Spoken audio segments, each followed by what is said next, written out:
कुछ कहानियां समय की धूल में दब जाती हैं, मगर उनका असर आज भी धरती की हर सांस में छिपा होता है। ये कहानी 1000 साल पुरानी है, जब ना शहर थे, ना मोबाइल, सिर्फ जंगल थे। और उनमें डर दूर हिमालय की तलहटी में एक घना रहस्यमय जंगल था। और उसी जंगल के बीच बसा था एक प्यारा सा गांव, जहाँ के लोग भोले थे, शांत थे और हनुमान भक्त थे। लेकिन एक रात आसमान काला पड़ गया। चांद पर धब्बे नहीं थे, बल्कि खून की परछाइयां दिख रही थी। कुत्ते अचानक भौंकने लगे, पेड़ हिलने लगे और हवा में एक अजीब सी सड़ी हुई गंध फैलने लगी। अगले दिन सब बदल गया। कुएं सूख गए, खेत जलने लगे और अंधेरे में लंबे काले साए घूमने लगे। वो कोई और नहीं थे, राक्षस, भूख से पागल, हड्डियों से रंगे हुए।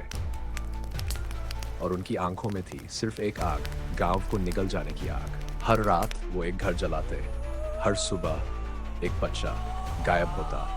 गांव वाले डर के साए में जीने लगे। लेकिन पुजारी ने हार नहीं मानी। एक रात आखिरी आरती थी, बस 10 लोग बचे थे। तभी पुजारी उठे और बोले, अब प्रार्थना नहीं, अब पुकार करनी होगी।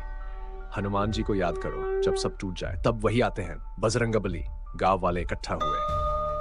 किसी ने दीपक जलाया, किसी ने मिट्टी से गदा बनाई और किसी ने राम नाम की माला पकड़ी। और शुरू हुई एक जागृत पूजा। रात भर सिर्फ एक ही नाम, जय हनुमान ज्ञान गुण सागर। उसी समय हिमालय के शिखर पर बर्फ से ढका एक पत्थर था, जहां हनुमान जी राम नाम का जाप कर रहे थे, शांत गहरे ध्यान में। लेकिन जैसे ही मंत्र गूंजा, उनकी एक आंख खुली, तेज हवा चली, पास रखी गदा अपने आप उठ गई और हनुमान जी बोले, राक्षस, गांव के लोग राम नाम से बुलाया गया है। फिर एक चमकदार लकीर आसमान में दिखी। हनुमान जी उठ चले, तेज गर्जते हुए, और उसी रात देवना का आकाश लाल हो गया। राक्षस हंस रहे थे, सोच रहे थे अब कौन बचाएगा। लेकिन तभी जमीन हिली, आसमान गूंजा और हनुमान जी आग की तरह प्रकट हुए।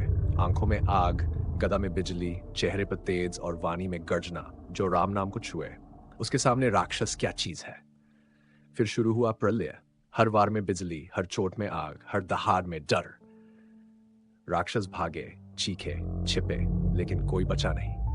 जब सुबह हुई, गांव फिर से रोशन था। पुजारी ने आंखें खोली और हनुमान जी फिर से हिमालय पर बैठे थे, राम नाम का जाप कर रहे थे, मानो कुछ हुआ ही ना हो। मंदिर की दीवार पर अब लिखा था, जहां राम नाम हो वहां राक्षस टिक नहीं सकते। आज भी अगर अंधेरा हो तो सिर्फ एक नाम लो।